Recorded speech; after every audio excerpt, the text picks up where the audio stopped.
Okay, here's our garden up here, and there are the steps going up where the deer come under the steps. And under our deck is a nice moist area where we can put the ground rods. I've got a faucet right over here, a hose bib, and an electrical outlet. So I can put the controller box next to there, and I can put the ground rods in the ground because that's always moist. And I've already got one started over there in the corner. And what I'm going to do is run a wire from that ground rod up and across the underside of the deck and back down to this pole, where I'm going to put a ground rod in the ground just out beside this pole. That way the wire will be out of the way, and we'll have the ground rods about 20 feet apart.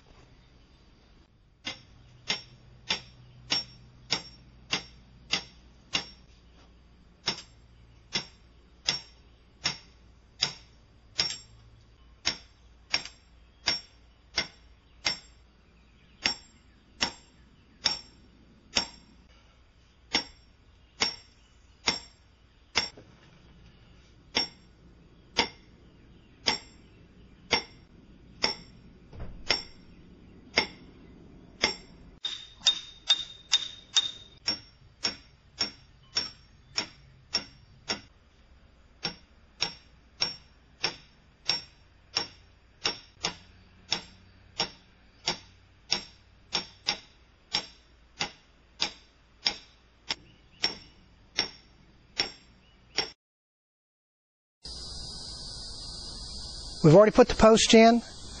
Today we're going to put the wire in. I want you guys to know that this is the first time I've ever done this. I'm about as clueless as anybody tuning in to find out what's going on.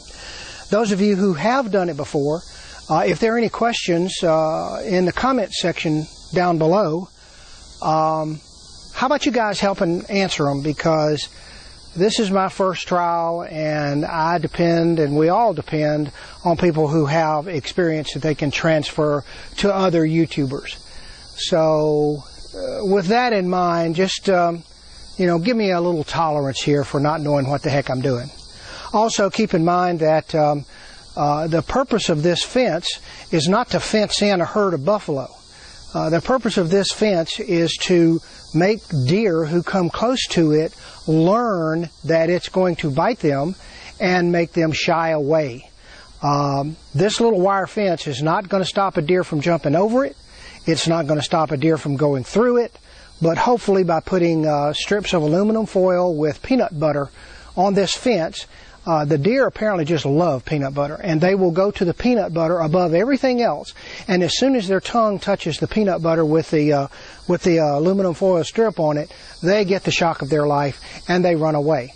And hopefully, if I can get them to do that enough times, they will be trained, don't go across this fence. So that's the goal, not to keep them physically out, but to make them respect this fence, and when they see it, shy away.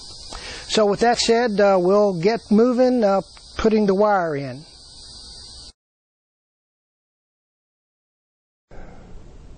Hi all you YouTubers. We have the supplies here that we're going to use to install our electric fence. I have a 1/4 mile of 17 gauge galvanized electric wire.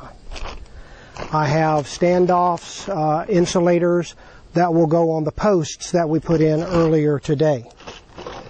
I have insulated wire that will go from the charge controller to the fence cable. This needs to be 20,000 volt insulation, because typically charged fences are in the thousands of volts, and normal electric cord or insulated wire or speaker wire or whatever you think you might want to use just won't work. I have a couple of fence connectors here so that I can open part of the fence to get in and out. I have the charge controller, or the energizer, that will charge the fence. This one will go up to about 6,000 volts, I believe, depending on the length of the wire. When I hook to the ground rod, I can't just put it on with a little clamp or something, I need a special clamp. So I have the ground clamps for the a ground rod. It's a galvanized ground rod.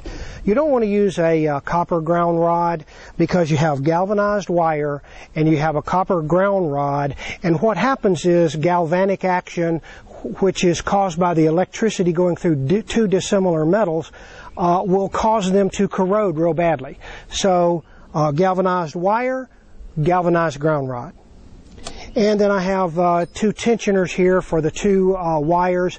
These are simply are very similar to the ratchets that you have on tie downs that you use for your truck.